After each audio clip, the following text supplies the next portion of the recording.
पुन्हा एकदा वातावरणात मोठा बदल झाला असून हवामान विभागाकडून देशातील तब्बल 13 राज्यांमध्ये मुसळधार ते अतिमुसळधार पाऊस होऊ शकतो असा इशारा देण्यात आलाय।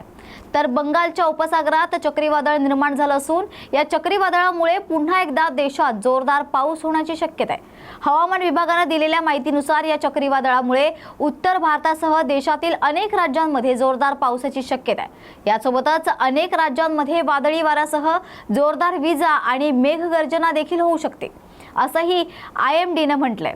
तर या पार्श्वभूमीवर नागरिकांना सतर्कतेचा इशारा देण्यात आलाय। पूर्वोत्तर भारतातील अरुणाचल प्रदेश, आसाम, मेघालय, नागालँड, मणिपूर, मिझोरम, त्रिपुरा, पश्चिम बंगाल आणि सिक्कीम मध्ये पुढील 7 दिवस मध्यम ते हलक्या पावसाचा इशारा हवामान विभागाकडून देण्यात आलाय।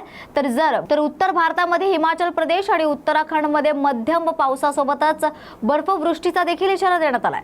सोबतच पंजाब, हरियाणा, राजस्थान आणि उत्तर प्रदेशमध्ये पुढील 2 दिवस मुसळधार ते अतिमुसळधार पावसाचा इशारा देण्यात आलाय। बिहार, झारखंड आणि पश्चिम बंगालच्या अनेक जिल्ह्यांमध्ये पुढील 2 दिवस अतिमुसळधार पावसासह वादळी वाऱ्याचा इशारा देण्यात आलाय। ICC टुर्नामेंटमध्ये परंपरागत हाडवैरी भारत आणि पाकिस्तान भिडतील। या सामन्यातील भारतासह सर्वच क्रिकेट प्रेमींना मोठी उत्सुकता आहे। सध्या दोन्ही देशांचे संबंध ताणले गेलेले आहेत, तर भारताने पाकिस्तानमध्ये खेळण्यास नकार दिल्याने भारताचे सर्व सामने हे दुबईत होणार आहेत। 23 फेब्रुवारी रोजी भारत आणि पाकिस्तान मध्ये हाय व्होल्टेज सामना होईल। तर महाकुंभाला स्वतः भोवती प्रसिद्धीचे वलय निर्माण केलेले लोकप्रिय IIT बाबा यांनी या सामन्यांविषयी मोठं भाष्य केले। त्यांच्या भविष्यवाणीने मात्र रोहित शर्मा आणि विराट कोहलीचे चाहते चांगलेच भडकलेत।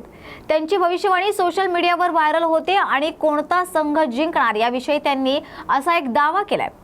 तर भारत पाकिस्तानचा सामना होण्यापूर्वी IIT बाबा अभय सिंग यांनी कोणता संघ जिंकणार याविषयी भविष्यवाणी केली असता एका YouTube चॅनलला त्यांनी ही मुलाखत दिली आहे। त्यावेळी या महासामन्याविषयी भाष्य करत असताना ते म्हणाले की परंपरागत हाडवैऱ्यांच्या या सामन्यात पाकिस्तान बाजी मारेल, पाकिस्तानचा संघ जिंकेल असा दावा या बाबांनी यावेळी केलाय।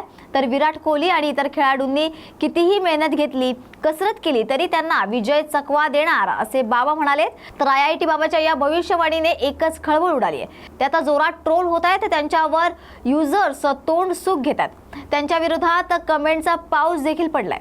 इस बार मैं पहले से बोल रहा हूँ, हाँ। इस बार इंडिया नहीं जीतेगी। चाहे तुम अब उनको विराट कोहली को सबको बोल दो कि अपने जेडी का जोर लगा के अब जीत के दिखा दो, तुम अब जाओ। मैंने मना कर दिया नहीं जीतेगी तो नहीं जीतेगी।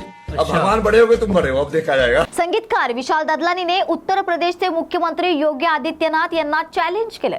जर योगी कुंभमेळ्यातील पाणी पिण्यायोग्य असल्याचा दावा करत असतील तर त्यांनी स्वतः ते पिऊन दाखवावं असं ददलानीने म्हटलंय। दरम्यान संगमच्या पाण्यात मोठ्या प्रमाणावर बॅक्टेरिया आढळल्याच्या बातम्या येत होत्या। या संदर्भात बोलताना लोक द्वेषातून अशा गोष्टी पसरवत आहेत। पाणी स्नानासाठी आणि आचमनासाठीही योग्य असल्याचं योगी आदित्यनाथ यांनी म्हटलंय। कुंभमेळ्यातील संगमच्या पाण्यात हानिकारक बॅक्टेरिया असल्याचं वृत्त आल्यानंतर उत्तर प्रदेशच्या मुख्यमंत्री योगी आदित्यनाथ यांनी हे वृत्त फेटाळून लावलंय। यानंतर आता संगीतकार विशाल ददलानी यांनी अशाच एका बातमीचा स्क्रीनशॉट जोडून आदित्यनाथ यांच्यासाठी एक मेसेज लिहिलाय। विशाल ददलानी लिहितात की सर, द्वेष करणाऱ्यांची काळजी करू नका, आम्हाला तुमच्यावर पूर्ण विश्वास आहे। कृपया कॅमेऱ्यासमोर नदीच्या पाण्याचा एक घोट घ्या। उत्तर प्रदेशचे मुख्यमंत्री योगी आदित्यनाथ यांनी विधानसभेत भाषण करताना महाकुंभचा उल्लेख करत समाजवादी पक्षावर जोरदार निशाणा साधलेला। यावेळी मुख्यमंत्री योगी आदित्यनाथ यांनी महाकुंभातील पाण्याच्या गुणवत्तेवरून होणाऱ्या दाव्यावरही भाष्य केलं होतं।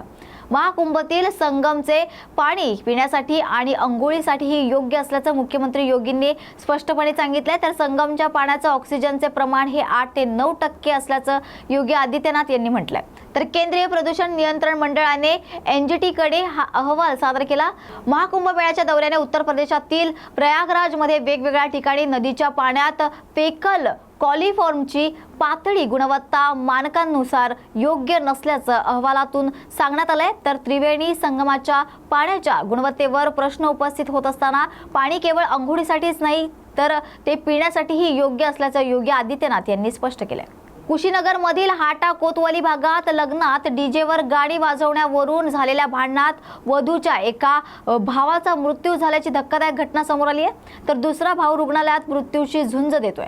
या घटनेमुळे कुटुंबियांना मोठा धक्का बसलाय। तर नवरदेवाच्या बाजूचा आणखी एक तरुणही यामध्ये जखमी झालाय, ज्याच्यावर उपचार सुरू आहेत। एका छोट्याशा चुकीमुळे लग्नाचं वातावरण शोकाकुळात बदललंय। या मारहाणीत जखमी झालेल्यांची प्रकृती गंभीर असल्याने त्यांचा प्राथमिक आरोग्य केंद्र सुकरवली येथे आणण्यात आले, तर प्राथमिक उपचार दिल्यानंतर त्यांना गोरखपूर येथील मेडिकल कॉलेजमध्ये रेफर करण्यात आले।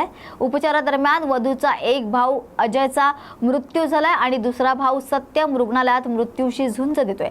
या प्रकरणी सीओ कुंदन सिंग यांनी हे सांगितले की लग्नात झालेल्या भांडणाची माहिती मिळताच पोलिसांनी घटनास्थळी पोहोचून तपास सुरू केला। डीजेवर भोजपुरी गाणी वाजवण्यावरून झालेल्या वादानंतर वर आणि वधूच्या कुटुंबात भांडण झाल्याचं तपासात समोर आलंय। तर हल्ल्याच्या घटनेत मुलाच्या बाजूच्या लोकांनी मुलीच्या बाजूच्या मुलांवर धारदार शस्त्रांनी हल्ला केलाय। तर या होत्या बातम्या इतर राज्यांतील। अशाच इतर राज्यांतील महत्त्वाच्या बातम्यांसाठी पाहायला विसरू नका बातम्या इतर राज्यांतील फक्त न्यूज मराठी 24/7 वर। नवा भारत नवा विचार।